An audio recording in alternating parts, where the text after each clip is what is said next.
Hi friends, my name is Christopher Gill and I am the product manager for Genkit.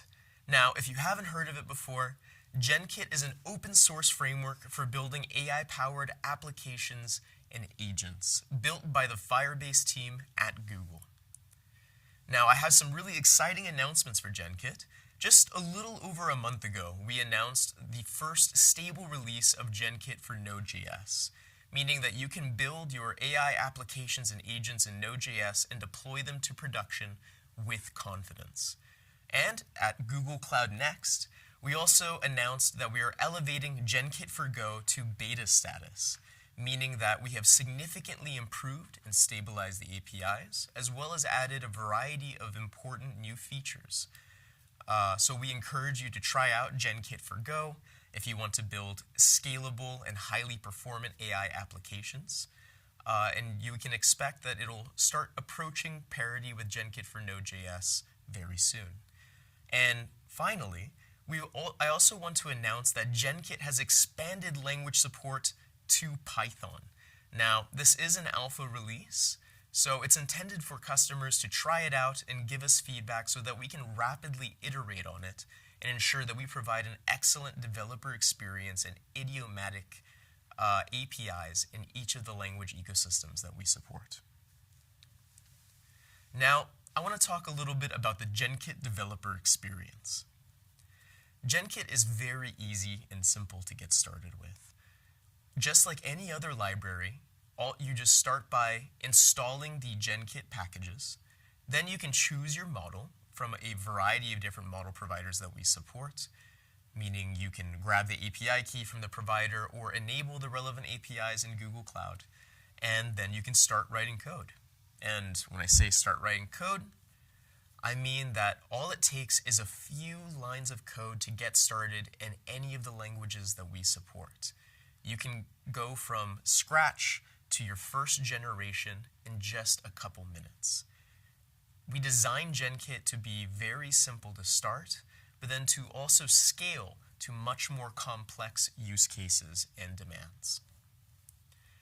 One of the key features I want to highlight for Genkit is our unified model API. It allows you to use models from a variety of different providers, including the latest Google models from Vertex and Vertex Model Garden, as well as third-party providers such as Anthropic and OpenAI, without having to do massive refactors to your code.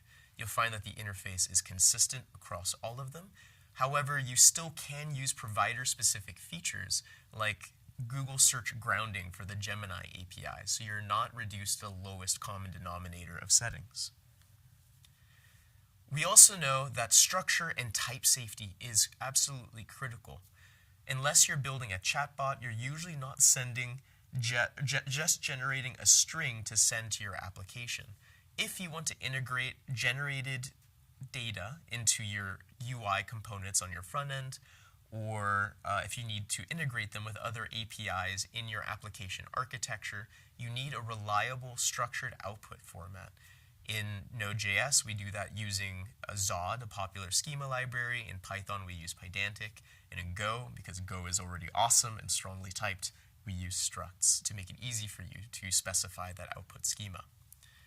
Additionally, if you want to build agentic systems, tool calling is an absolute must. And Genkit makes it easy for you to define tools that are reusable by multiple agents in your application. And Genkit also makes it easy to build persistent conversational interfaces. So whether you want to save conversations to a database or load them for the next step in your conversation, Genkit provides intuitive APIs to be able to accomplish all of that. Now, I don't have time to step through every feature in detail, but we also offer support for a variety of additional features, such as multi-agent systems and patterns for agent handoffs, MCP server integrations, vector search and RAG use cases, advanced prompt templating and prompt management using .prompt, as well as multi-step agentic workflows that you can orchestrate. Now I also want to take some time to talk about our developer tooling experience, which I think really helps differentiate Genkit in the market. You can use our Genkit dedicated CLI to open the developer UI, and that gives you a view to be able to easily and quickly test your end-to-end AI workflows, prompts, agents, and more.